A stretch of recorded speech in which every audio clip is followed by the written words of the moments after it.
अर्थात जब राष्ट्र शस्त्र से सुरक्षित होते हैं तभी वहां शास्त्र की, ज्ञान की चर्चाएं जन्म ले पाती है। जब सीमा पर सेनाएं मजबूत होती है तभी लोकतंत्र प्रखर होता है। आदरणीय अध्यक्ष जी, ऑपरेशन सिंदूर बीते दशक में भारत की सेना के सशक्तिकरण का एक साक्षात प्रमाण है। ऐसे ही नहीं हुआ है।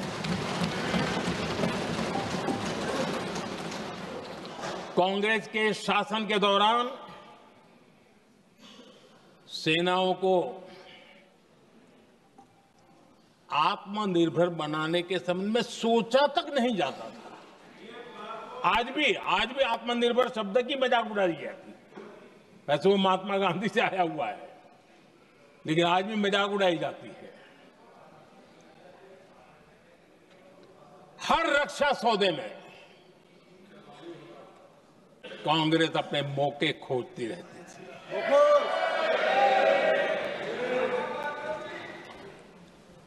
छोटे छोटे हथियारों को लिए विदेशों पर निर्भरता, ये इनका कार्यकाल रहा है।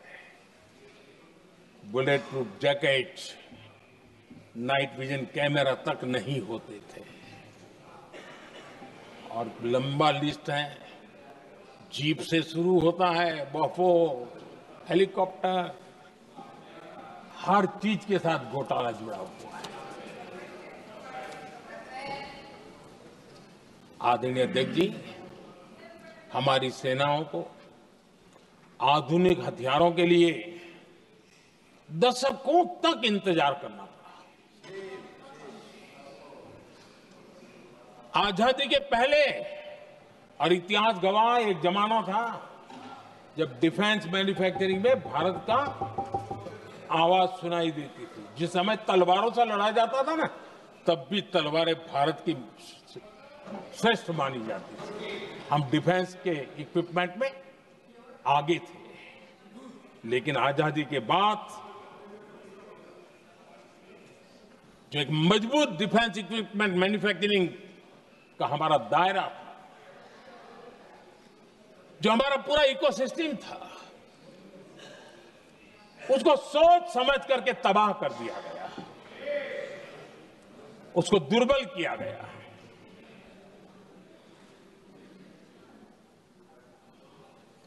रिसर्च और मैन्युफैक्चरिंग के लिए रास्ते बंद कर दिए गए। अगर इसी नीति पर हम चलते तो भारत इस 21वीं सदी में ऑपरेशन सिंदूर के संबंध में सोच भी नहीं सकता। यह हालत करके रखा हुआ था उन्होंने। भारत को सोचना पड़ता कि अगर कोई एक्शन लेना है तो शस्त्र कहां से मिलेंगे, साधन कहां से मिलेगा, बारूद कहां से मिलेगा, समय पर मिलेगा या नहीं मिलेगा, बीच बचाव में रुकता नहीं जाएगा, ये टेंशन पालना पड़ता है।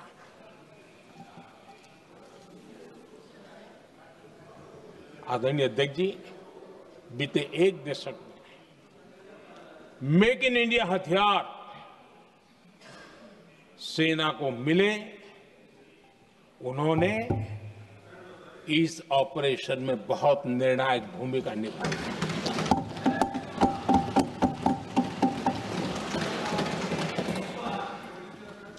आदरणीय अध्यक्ष जी, एक दशक पहले भारत के लोगों ने संकल्प लिया, हमारा देश सशक्त, आत्मनिर्भर और आधुनिक राष्ट्र बने। रक्षा, सुरक्षा, हर क्षेत्र में बदलाव के लिए एक के बाद एक ठोस कदम उठाए गए, सीरीज ऑफ रिफॉर्म्स किए गए और देश में सेना में जो रिफॉर्म्स हुए हैं जो आजादी के बाद पहली बार हुए। चीफ ऑफ डिफेंस स्टाफ की नियुक्ति, ये विचार कोई नया नहीं था, दुनिया में प्रयोग भी चलते हैं, भारत में निर्णय नहीं होते थे। हमने, ये बहुत बड़ा रिफॉर्म था, हमने किया और बहुत ही, मैं हमारी तीनों सेनाओं का अभिनंदन करता हूं कि इस व्यवस्था को उन्होंने दिल से सहयोग किया है, दिल से स्वीकार किया है। सबसे बड़ी ताकत ज्वाइंटनेस और इंटीग्रेशन की इस समय नेवी हो, एयरफोर्स हो, आर्मी हो, ये इंटीग्रेशन और ज्वाइंटनेस ने हमारी ताकत को अनेक गुना बढ़ा दिया और उसका परिणाम भी हमें नजर में आया है, ये हमने करके देखा है।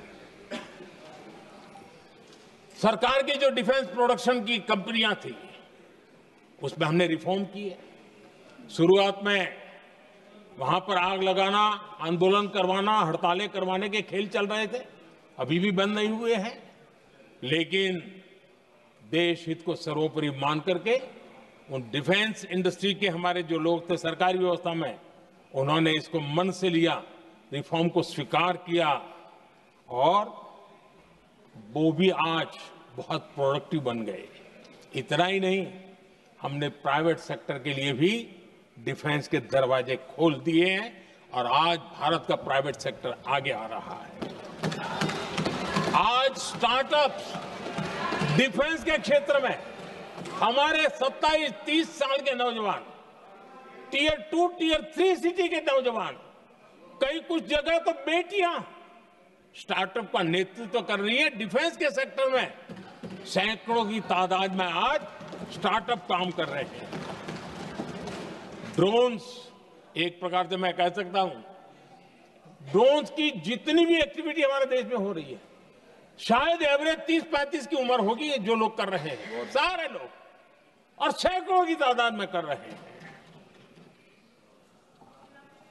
और उसका ताकत, क्योंकि इनका भी योगदान था इसमें, जिन्होंने इस प्रकार के प्रोडक्शन किए हैं, और वो हमें ऑपरेशन सिंदूर में बहुत काम आए। मैं उन सबके प्रयासों को बहुत साधुवाद करता हूं और मैं उनको विश्वास दिलाता हूं, आगे बढ़िए, अब देश रुकने वाला नहीं है। आदरणीय अध्यक्ष जी, डिफेंस सेक्टर में मेक इन इंडिया ये नारा नहीं था, हमने इसके लिए बजट पॉलिसी में जो परिवर्तन करना था, जो नए इनिशिएटिव ले रहे थे, वो नए इनिशिएटिव लिए। और सबसे बड़ी बात, क्लियर कट विजन के साथ हमने देश में make in India defence sector के अंदर तेज गति से हम आगे बढ़ रहे हैं। आदरणीय अध्यक्ष जी, एक दशक में डिफेंस का बजट लगभग पहले से 3 गुना हुआ है। डिफेंस प्रोडक्शन में करीब करीब 250% वृद्धि हुई है, 250% वृद्धि हुई है। 11 वर्षों में डिफेंस एक्सपोर्ट 30 गुना से भी ज्यादा बढ़ा है, 30 गुना से ज्यादा। डिफेंस एक्सपोर्ट आज दुनिया के करीब 100 देशों तक हम पहुंचे। और आदरणीय अध्यक्ष जी, कुछ चीजें ऐसी होती हैं जो इतिहास में बहुत बड़ा प्रभाव छोड़ती हैं। ऑपरेशन सिंदूर ने डिफेंस का जो मार्केट है उसमें भारत का झंडा गाड़ दिया है। भारत के हथियारों की डिमांड आज बढ़ती चली जा रही है, मांग बढ़ रही है। ये भारत में उद्योगों को भी बल देगी, एमएसएमई को बल देगी, हमारे नौजवानों को रोजगार देगी और हमारे नौजवान अपनी बनाई चीजों से दुनिया में अपनी ताकत का प्रदर्शन कर पाएंगे। ये आज दिख रहा है, मैं देख रहा हूं। डिफेंस के क्षेत्र में जो आत्मनिर्भर भारत की दिशा में हम जो कदम उठा रहे हैं, मैं हैरान हूं। कुछ लोगों को आज भी तकलीफ हो रही है, जैसे उनका खजाना लूट गया। ये कौन सी मानसिकता है? देश को ऐसे लोगों को पहचानना होगा। आदरणीय अध्यक्ष जी, मैं स्पष्ट करना चाहता हूं, डिफेंस में भारत का आत्मनिर्भर होना ये आज की शस्त्रों की स्पर्धा में के काल में विश्व शांति के लिए भी जरूरी है।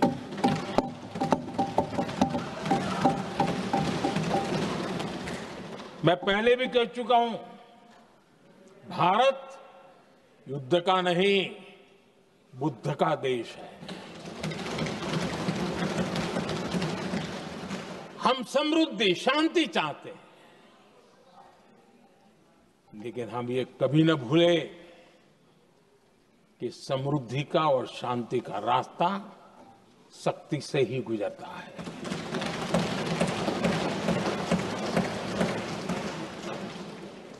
आदरणीय अध्यक्ष जी, हमारा भारत छत्रपति शिवाजी महाराज, महाराजा रणजीत सिंह, राजेंद्र चोला, महाराणा प्रताप, लसित बोरफुकन और महाराजा सुहेलदेव का देश है।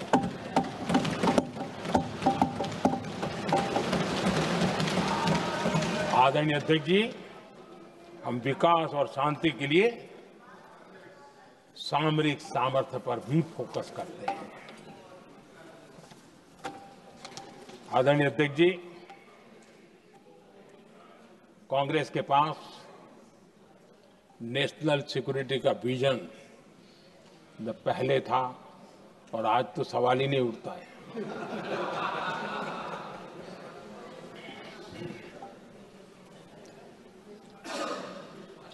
कांग्रेस ने हमेशा नेशनल सिक्योरिटी पर समझौता किया।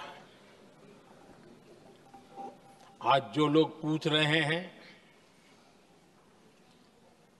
पीओके को वापस क्यों नहीं लिया, वैसे ये सवाल मुझे ही पूछ सकते हैं और किसको पूछ सकते हैं।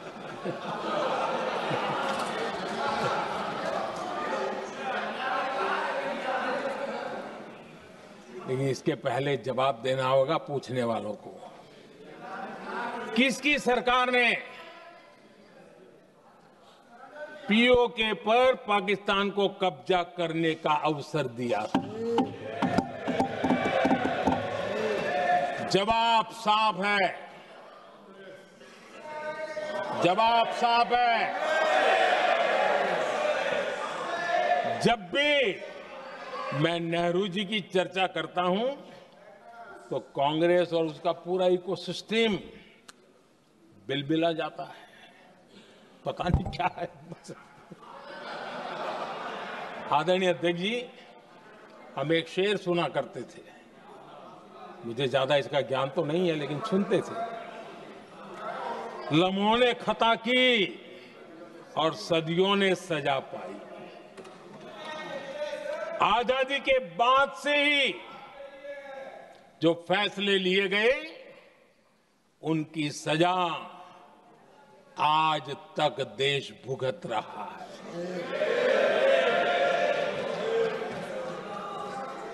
यहां बार बार एक बात का जिक्र हुआ और मैं फिर से करना चाहूंगा। अक्साई चीन की उस पूरे क्षेत्र को बंजर जमीन करार दिया गया, ये कह करके तो बंजर है। देश की 38,000 वर्ग किलोमीटर जमीन हमें खोनी पड़ी।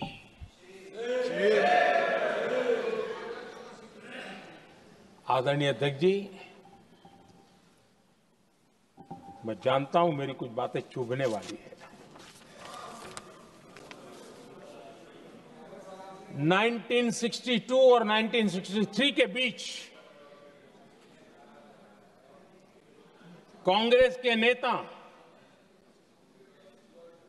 जम्मू कश्मीर के पूंछ, उरी, नीलम वैली और किशनगंगा को छोड़ देने का प्रस्ताव रख रहे थे। भारत की भूमि, आदरणीय अध्यक्ष जी, और वो भी लाइन ऑफ पीस के नाम पर किया जा रहा था। 1966 रण ऑफ कच्छ पर इन्हीं लोगों ने मध्यस्थता स्वीकार की। ये था उनका राष्ट्रीय सुरक्षा का विजन। एक बार फिर उन्होंने भारत का करीब